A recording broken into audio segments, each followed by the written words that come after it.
வணக்கம். அசுரனின் அழகு பொம்மை கதையில் உங்களுடன் இணைவது நான் குமுதா மகேஷ். கார் மருத்துவமனையை அடைந்தது. திலகவதியும் பவித்ராவும் இறங்கிக் கொள்ள ஹர்ஷவர்தன் காரை பார்க்கிங்கில் நிறுத்திவிட்டு வந்தான். என்னதான் தைரியமாக பேசினாலும் பவித்ராவின் முகத்தில் பதட்டம் அப்பட்டமாக தெரிந்தது. முந்தைய தினம் மருத்துவர் கொடுத்த ஸ்கேன் ரிப்போர்ட்டை கையில் இறுக்கி பிடித்து கொண்டாள். அவள் பார்வை அங்கு நிறை மாத கர்ப்பிணியாக வந்து கொண்டிருந்த ஒரு பெண்ணின் மீது படிந்தது. மருத்துவமனையிலிருந்து கணவனுடன் சிரித்தபடி வெளியே வந்த 9 மாத நிறை மாத கர்ப்பிணியை கண்ணிமைக்காமல் பார்த்து கொண்டே நின்றிருந்தாள் பவித்ரா. இன்னும் 4-5 மாதம் ஆனால் நீயும் இப்படி தான் இருப்ப, வாமா போலாம் என்று திலகவதி அன்பாய் அழைக்க, அந்த பெண் சென்று மறையும் வரை இதழ் நிறைந்த புன்னகையுடன் அவளை பார்த்துவிட்டு திலகவதியுடன் சேர்ந்து மருத்துவமனைக்குள் சென்றாள் பவித்ரா. திலகவதியும் பவித்ராவும் பின்னால் வர அவர்களுக்கு முன்பாக சென்ற ஹர்ஷவர்தன் ரிசப்ஷனில் மருத்துவரிடம் ஏற்கனவே பேசியதை சொல்ல, எஸ் சார், டாக்டர் நீங்கள் வந்த உடனே உள்ள வர சொல்லியிருக்காங்க என்றார் ரிசப்ஷனிஸ்ட். தேங்க்யூ என்று மெதுவாக தலையசைத்துவிட்டு தாயுடன் அமர்ந்திருந்த பவித்ராவிடம் வந்தவன், உள்ள போலாம் வா என்றான். அவனை அழுத்தமாக ஒரு பார்வை பார்த்தவள் எதுவும் பேசாமல் அவனுடன் நடந்தாள். மருத்துவரின் அறை கதவை தட்டிவிட்டு இருவரும் உள்ளே சென்றார்கள். உள்ளே இருந்த மருத்துவர் அவர்களை பார்த்தவுடன் வரவேற்றார். வாங்க ஹர்ஷா, பவித்ரா வாமா என்று எதிரில் இருந்த நாற்காலியை காட்டினார். மருத்துவரின் முகத்தை ஆராய்ந்தபடியே பவித்ரா அமர்ந்தாள். அவள் கையில் இருந்த ரிப்போர்ட் இன்னும் அவள் விரல்களின் இருக்க பிடிக்கப்பட்டபடியே இருந்தது. இப்போ காலையில் கூட டாக்டர் தனஞ்சயன் கால் பண்ணியிருந்தாரு. நீங்கள் 2 பேரும் வந்துட்டீங்களா, செக்கப் முடிஞ்சிருச்சான்னு கேட்டார். நானும் அவரும் MBBS படிக்கும்போது கிளாஸ்மேட்ஸ். முடிச்சுட்டு அவர் சிம்லாக்கு போயிட்டாரு. சென்னைக்கு வரும்போது நாங்கள் எல்லாரும் அப்பப்போ மீட் பண்ணிப்போம். ஆனால் அவர் சென்னை வர்றது ரொம்ப ரேர் ஆயிடுச்சு என்று மருத்துவர் ஹர்ஷவர்தனிடம் பேசினார். தனஞ்சயன் என்ற பெயரை கேட்டதும் பவித்ராவிற்கு எங்கோ கேட்டது போல் தோன்றியது. மருத்துவர் சிம்லா என்றதும் சட்டென நினைவுக்கு வந்தது. சிம்லாவில் இருந்தபோது ஹர்ஷவர்தன் அவளை அவரிடம் தானே அழைத்து சென்றான். அது ஞாபகம் வந்துவிட்டது. நீங்கள் மெயில் பண்ண பவித்ரா ரிப்போர்ட்ஸை பார்த்தேன் என்றவர், பவித்ரா அந்த ரிப்போர்ட்டை கொடுமா என கேட்க, அவள் கையில் இறுக்கி பிடித்திருந்த ஸ்கேன் ரிப்போர்ட்டை அவசரமாக மருத்துவரிடம் நீட்டினாள் பவித்ரா. மருத்துவர் அதன் ஒவ்வொரு பக்கத்தையும் கவனமாக வாசித்தார். சில நொடிகள் அறையில் அமைதி நிலவியது. பிறகு தலையை நிமிர்த்தி ஹர்ஷவர்தனையும் பவித்ராவையும் பார்த்தவர், இந்த ரிப்போர்ட் பார்த்து நம்ம இப்போது எதுவும் டிசைட் பண்ண முடியாது. குழந்தையோட வளர்ச்சி 18 வாரங்களுக்கு மேலாகி இருந்தால் இதை துல்லியமாக சொல்ல முடியும். ஒருவேளை குழந்தையோட ஹார்ட் பீட் சரியாக கேட்கலன்னு அந்த டாக்டர் அப்படி சொல்லியிருக்கலாம். முதல்ல நான் பவித்ராவை செக் பண்ணணும் என்று கூறி அவளை பரிசோதனைக்காக உள்ளே அழைத்து சென்றார். பவித்ரா எதுவும் பேசவில்லை. அமைதியாக எழுந்து மருத்துவருடன் சென்றாள். பரிசோதனை முடிந்ததும் பவித்ராவை திலகவதியிடம் அழைத்து வந்தான் ஹர்ஷவர்தன். நீ அம்மாவோட இரு, நான் போய் டாக்டரை பார்த்து பேசிட்டு வரேன் என்று சொல்ல, நானும் வரேங்க, கண்டிப்பாக குழந்தை நல்லா இருக்குன்னு தான் டாக்டர் சொல்லுவாங்க பவித்ரா சோர்வான குரலில் சொல்ல, இல்லை நான் மட்டும் போயிட்டு வரேன், நீ அம்மாவோட இரு என்று அவள் பதிலை எதிர்பார்க்காமல் மருத்துவரின் அறைக்கு சென்று விட்டான் ஹர்ஷவர்தன். உட்காருங்க மிஸ்டர் ஹர்ஷவர்தன் என்று மருத்துவர் இருக்கையை காட்ட அதில் அமர்ந்தான். இப்போதைக்கு பவித்ரா நல்லா இருக்கா. பவித்ரா ஸ்கேன் ரிப்போர்ட்டில் குழந்தையோட இதய துடிப்பு அளவு கொஞ்சம் குறைவாக இருக்குது. இதய செயல்பாட்டை இன்னும் சரியாக பார்க்கணும்னு சொல்லியிருக்காங்க. நீங்கள் அடுத்த முறை வரும்போது குழந்தை இன்னும் கொஞ்சம் டெவலப் ஆகிருக்கும். இன்னொரு ஸ்கேன் எடுத்து பார்த்துட்டு குழந்தைக்கு என்ன பிரச்சனை இருக்குது, அதுக்கு என்ன சொல்யூஷன்னு டிசைட் பண்ணலாம். இப்போதைக்கு பவித்ரா எடுத்துகிட்டு இருக்கிற மெடிசன்ஸ் கண்டினியூ பண்ணலாம். ப்ரிஸ்கிரிப்ஷனில் அடுத்து வர வேண்டிய தேதி மற்றும் ஸ்கேன் குறிப்பை எழுதி கொடுத்தார் மருத்துவர். டாக்டர், பவித்ராவுக்கும் குழந்தைக்கும் எந்த பிரச்சனையும் வராது தானே என்று எதிர்பார்ப்புடன் கேட்டான் ஹர்ஷவர்தன். இது ரிஸ்கான ப்ரெக்னன்சி தான் மிஸ்டர் ஹர்ஷவர்தன். ஆனால் குழந்தையோட கண்டிஷன் அடுத்த முறை ஸ்கேன் எடுத்து பார்த்துட்டு தான் சொல்ல முடியும். அது வரைக்கும் பவித்ராவை கேர்ஃபுல்லாக பார்த்துக்கோங்க. அவங்களுக்கு அதிகமாக உடல் சோர்வு வரக்கூடாது. நேரத்துக்கு உணவு, ஓய்வு, மருந்து எல்லாம் ஸ்ட்ரிக்டாக ஃபாலோ பண்ணணும். எந்த விதமான அசாதாரண அறிகுறி இருந்தாலும் உடனே ஹாஸ்பிட்டல் கூட்டிகிட்டு வந்துடுங்க என்று அறிவுரை கூறினார். அவருக்கு நன்றி சொல்லிவிட்டு வெளியே வந்தான் ஹர்ஷவர்தன். விரைவான நடையுடன் பவித்ரா அமர்ந்திருந்த இடத்தை நோக்கி வந்தான். அவனை தொலைவில் பார்த்தவுடன் பவித்ராவின் இதய துடிப்பு அதிகரித்தது. அவன் முகத்தில் பதட்டம் தெரியாததை கவனித்தவள் சிறிய நிம்மதி அடைந்தாலும் மருத்துவரின் பதிலுக்காக ஏங்கிய கண்களுடன் எழுந்து நின்றாள். எங்க டாக்டர் கிட்ட பேசிட்டீங்களா? என்ன சொன்னாங்க என் குழந்தைக்கு எந்த பிரச்சனையும் இல்லைதானே? அவள் குரலில் ஏக்கம் தெரிந்தது. சில நொடிகள் அமைதியாக இருந்தவன், ஸ்வீட்டி, வீட்டில் போய் பேசிக்கலாம் வா. நீ காலையில் கூட சரியாக சாப்பிடல. உனக்கு பசிக்குதுன்னா போகிற வழியில் ஏதாவது சாப்பிட்டுட்டு போகலாம் என்று சொல்ல, இல்லை, நான் ஒன்று கேட்டால் நீங்கள் ஒன்று சொல்கிறீங்க. எதுக்கு பேச்சை மாத்துறீங்க? எனக்கு இப்போவே தெரிஞ்சாகணும். நானே போய் டாக்டர் கிட்ட கேட்குறேன் என்று நகர்ந்த முயன்றவளை கையை பிடித்து நிறுத்தினான். இரு, நானே சொல்கிறேன். இது கொஞ்சம் ரிஸ்கான ப்ரெக்னன்சி தானா. டாக்டர் இன்னொரு ஸ்கேன் எடுக்கணும்னு சொன்னாங்க. அதுக்கப்புறம்தான் உறுதியாக சொல்ல முடியும்னு சொன்னாங்க. நீ டென்ஷன் ஆகாமல் ரிலாக்ஸாக இருக்கணும்னு சொன்னாங்க என்று மென்மையாக கூறினான். இப்போது குழந்தைய அபார்ட் பண்ண வேண்டான்னு டாக்டர் சொல்லிட்டாங்க தானே? மிகுந்த எதிர்பார்ப்புடன் கேட்டாள் பவித்ரா. அதுக்கு தான் இன்னொரு ஸ்கேன் எடுக்கணும்னு சொல்லிட்டாங்க என்று பிரிஸ்கிரிப்ஷன் குறிப்பை காட்டினான் ஹர்ஷவர்தன். முதலில் சென்ற மருத்துவரை போல இவர் குழந்தையை உடனே அபார்ட் செய்ய சொல்லவில்லை என்பதே பவித்ராவிற்கு ஒரு சிறிய நிம்மதியை கொடுத்தது. ஒரு ஸ்கேன் இல்லைங்க, இன்னும் எத்தனை ஸ்கேன் எடுத்தாலும் சரி, என் குழந்தை ஆரோக்கியமாக தான் இருக்கும் என்று உறுதியுடன் கூறியவள், சரி போல வாங்க. மருத்துவமனையை விட்டு கிளம்பிவிட்டாள். பிரச்சனை முழுவதும் தீரவில்லை என்றாலும் மனம் ஓரளவு அமைதியடைந்தது. இப்போது ஹர்ஷவர்தனின் மனதில் ஒரு எண்ணம் மட்டும் தெளிவாக இருந்தது. அடுத்த ஸ்கேன் வரை பவித்ராவை கவனமாக பார்த்து கொள்ள வேண்டும். அவளை எந்த விதத்திலும் கவலைப்பட விடக்கூடாது. அவளையும் அவள் வயிற்றில் வளரும் சிசுவையும் தன் உயிரை போல பேணி காத்து கொள்ள வேண்டும் என்ற மன உறுதியுடன் அவள் கரத்தை பிடித்தபடி அவளுடன் சேர்ந்து நடந்தான். அடுத்த நாள் முதல் பவித்ரா மிகவும் சகஜமாக இருந்தாள். அவளுடன் திலகவதியும் இருந்ததால் அவள் முகத்தில் தெரிந்த மகிழ்ச்சிக்கு அளவே இல்லை. அவள் சிரிப்பை பார்த்த ஹர்ஷவர்தனுக்கும் மனதில் பெரிய நிம்மதி. பவித்ரா ஓடியாடி சந்தோஷமாக இருப்பதை பார்த்ததும் எப்போதும் போல அன்றாட அலுவலக வேலைகளில் மனதை செலுத்த ஆரம்பித்தான் ஹர்ஷவர்தன். 2 நாட்கள் ஓய்விற்கு பிறகு பவித்ரா அலுவலகத்திற்கு தயாராகி கொண்டிருந்தாள். அந்த நேரத்தில் குளித்துவிட்டு குளியல் அறையிலிருந்து வெளியே வந்த ஹர்ஷவர்தன் புருவத்தை சுருக்கியபடி அவளை மேலிருந்து கீழாக ஒரு பார்வை பார்த்தான். ஸ்வீட்டி, எங்கே கிளம்பிட்ட? அம்மாவும் நீயும் கோயிலுக்கு போறீங்களா? தன் ஈரமான தலைமுடியை துடைத்து கொண்டே கேட்டான்.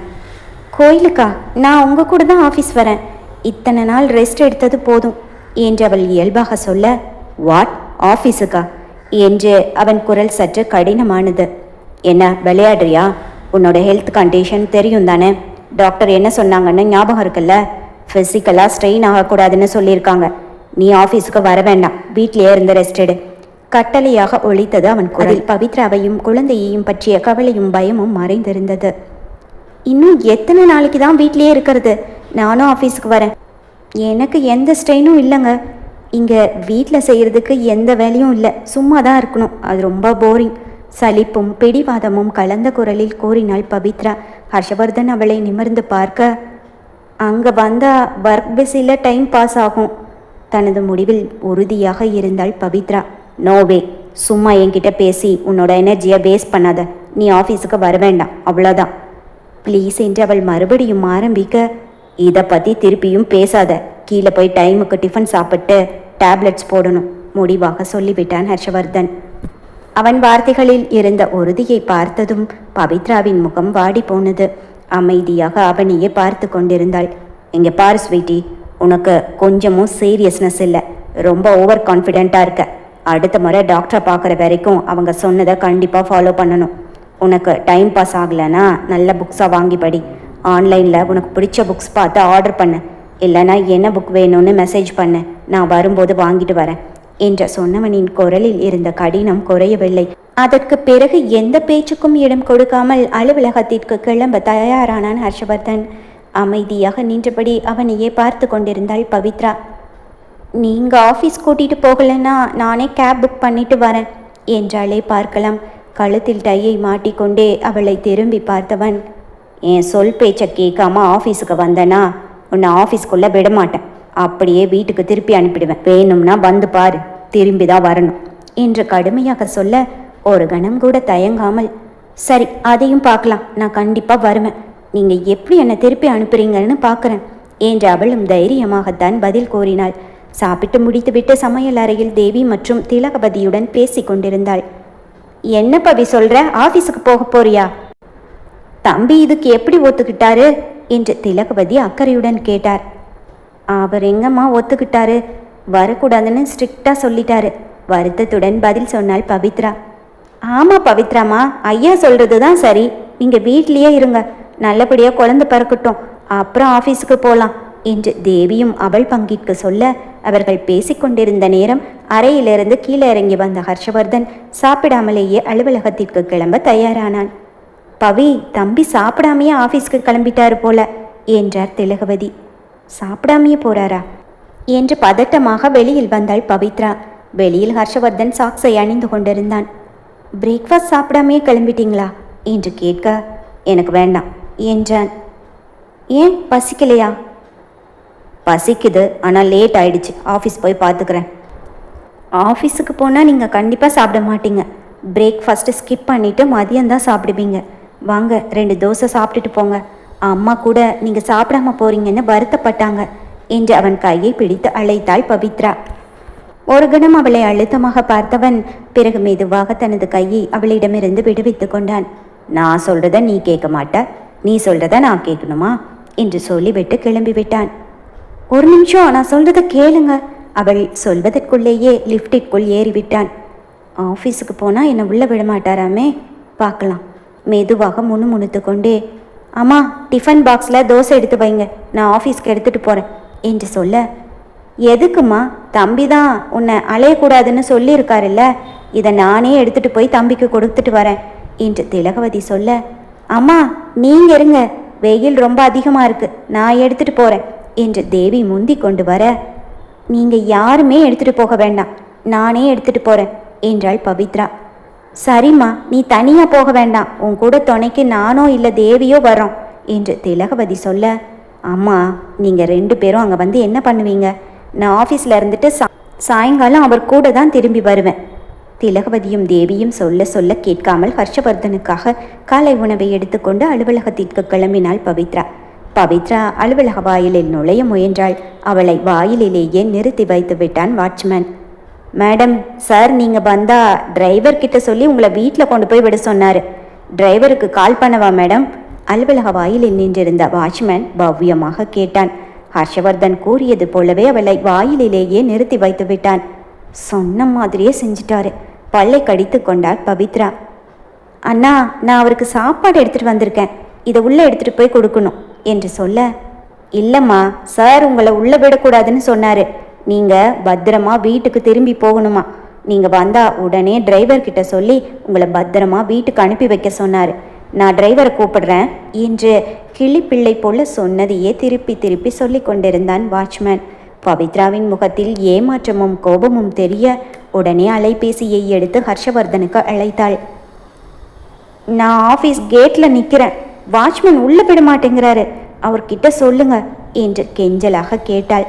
நான் தான் உன் ஆஃபீஸ்க்கு வர வேண்டாம், வீட்லேயே ரெஸ்ட் எடுக்க சொன்னேனே. என் பேச்சை கேட்காம உன்னோட ஹெல்த்தை பற்றியும் கவலைப்படாமல் தனியாக இவ்வளோ தூரம் வந்திருக்க என்று அவன் கடுப்புடன் சொல்ல, நான் உங்களுக்கு பிரேக்ஃபாஸ்ட் எடுத்துகிட்டு வந்திருக்கேன் என்று மெதுவாக சமாளித்தாள் பவித்ரா. ஓ அப்படியா, சரி, அந்த பிரேக்ஃபாஸ்ட்டை வாட்ச்மேன் கிட்ட கொடுத்துட்டு நீ உடனே வீட்டுக்கு கிளம்பு என்றான். அப்படின்னா உள்ளே விட மாட்டிங்களா என கேட்க, இன்னைக்கு மட்டும் இல்லை, இனிமே உன்னோட ஹெல்த் நார்மல் ஆகிற வரைக்கும் நீ ஆஃபீஸ்க்கு வரக்கூடாது முடிவாக சொல்லிவிட்டான். அவள் அமைதியாக இருக்க, ஸ்வீட்டி, என்னோட டைமை வேஸ்ட் பண்ணாத, எனக்கு நிறைய வேலை இருக்குது, டிரைவர் அனுப்புகிறேன், ஒழுங்காக வீட்டுக்கு போய் சேரு என்று சொல்லிவிட்டு அலைபேசியை துண்டித்து விட்டான். அவன் சொன்னது போலவே சில நிமிடங்களில், மேடம் போலாமா என கேட்டபடியே அவள் எதிரில் வந்து நின்றான் டிரைவர். ரொம்ப தான் இவருக்கு பிடிவாதம் என்று முணுங்கியபடியே கையில் இருந்த உணவு பெட்டியை வாட்ச்மேன் கையில் கொடுத்து விட்டு, அண்ணா சூடு ஆறிடும், சீக்கிரமாக எடுத்துகிட்டு போய் கொடுங்க என்று சொல்லிவிட்டு காரில் ஏறிக்கொண்டாள். ஹர்ஷவர்தன் அவன் கேபினில் இருந்த ஜன்னலின் வழியே பவித்ராவை பார்த்து கொண்டேதான் அவளிடம் பேசிக்கொண்டிருந்தான். அவள் காரில் ஏறி கார் கிளம்பும் வரை மென் புன்னகையுடன் அவளை பார்த்துவிட்டு பிறகுதான் தன் வேலைகளை கவனிக்கச் சென்றான். அடுத்த அரை மணி நேரத்தில் பவித்ரா பாதுகாப்பாக வீட்டிற்கு சென்று விட்டாளா என்பதை அறிந்து கொள்ளும் பொருட்டு பவித்ராவின் அலைபேசிக்கு அழைத்தான் ஹர்ஷவர்தன். அலைபேசி அழைப்பு முழுவதுமாக சென்று கட்டானது. பவித்ரா போனை எடுக்கவில்லை என்றதும் உடனே திலகவதிக்கு அழைத்தான். அம்மா, பவித்ரா வீட்டுக்கு வந்துட்டாளா என்று இயல்பாக கேட்டவனின் முகம் திலகவதியின் பதிலில் மாறி போனது. இல்லை தம்பி, பவித்ரா இன்னும் வீட்டுக்கு வரலையே. ஏன், அவ ஆஃபீஸில் இல்லையா என்று திலகவதி ஹர்ஷவர்தனிடமே திருப்பி கேட்க, இல்லைம்மா, அவ ஆஃபீஸில் தான் இருக்கணும், நான் பார்க்குறேன் என்று ஃபோன் காலை துண்டித்தான். பவித்ரா அலுவலகத்திலிருந்து கிளம்பி அரை மணி நேரத்திற்கும் மேலாகிவிட்டது. இந்நேரத்திற்கு அவள் வீட்டிற்கு சென்று சேர்ந்திருக்க வேண்டும். ஏன் இன்னும் போகவில்லை என்ற யோசனையுடன் ஓட்டுநரின் எண்ணிற்கு அழைத்தான் ஹர்ஷவர்தன். எங்க இருக்கீங்க? என்னோட கேபினுக்கு உடனே வாங்க என்று சொல்ல ஹர்ஷவர்தன் கட்டளையிட்டதும் உடனே அவன் அறைக்கு ஓடி வந்தார் ஓட்டுநர். பவித்ராவை வீட்டில் கொண்டு போய் விட்டீங்களா இல்லையா என்று உரத்த குரலில் ஹர்ஷவர்தன் கேட்க, சார், மேடம் வீட்டுக்கு போகல சார், அவங்க ஏதோ வாங்கணும்னு சொல்லி கடை வீதியில் இறங்கிட்டாங்க என்று ஓட்டுநர் பயந்தபடியே சொல்ல, வாட், கடை வீதியில் இறக்கி விட்டீங்களா? உங்களுக்கு கொஞ்சமாவது பொறுப்பு இருக்கா? கட்டுப்பாட்டை இழந்து அவர் மேல் பாய்ந்தான் ஹர்ஷவர்தன். கேட்ட அவன் குரலில் கொஞ்சம் பயமும் பதட்டமும் கலந்திருந்தது. நான் என்ன சொன்னேன், நீங்கள் என்ன செஞ்சு வச்சுருக்கீங்க? கடைக்கு போகணும்னு சொன்னால் எனக்கு கால் பண்ணி சொல்ல வேண்டியது தானே. உங்கள் இஷ்டத்துக்கு பண்ணிட்டு வருவீங்களா என்று டென்ஷனில் மூளை சூடேற ஆத்திரமாக திட்டிக் கொண்டிருந்தான். பவித்ராவின் உடல் நிலையை பற்றிய விஷயம் ஓட்டுநருக்கு தெரியாதே.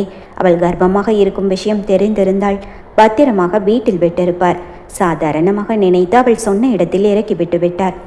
மன்னிச்சிடுங்க சார் என்று அவர் மன்னிப்பு கேட்க, என் கண்ணு முன்னாடி நிற்காதீங்க, போங்க. சத்தமாக கத்தியவனின் குரல் அந்த அறை முழுவதும் எதிரொலித்தது.